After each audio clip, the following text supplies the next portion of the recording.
Hey y'all, it's Friday Fitness, and I just want to give you an update on my push-up progression. I went from the wall push-ups, and I started trying to do some counter. It wasn't too comfortable for me, so I went back down. I'm doing my knee push-ups now. I'm starting with 3 sets of 10, and I just got through 3 sets of 10 push-ups.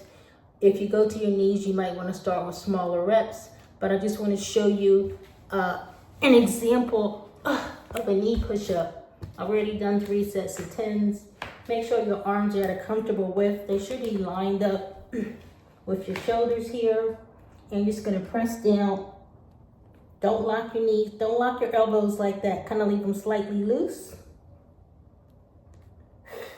Make sure you're breathing.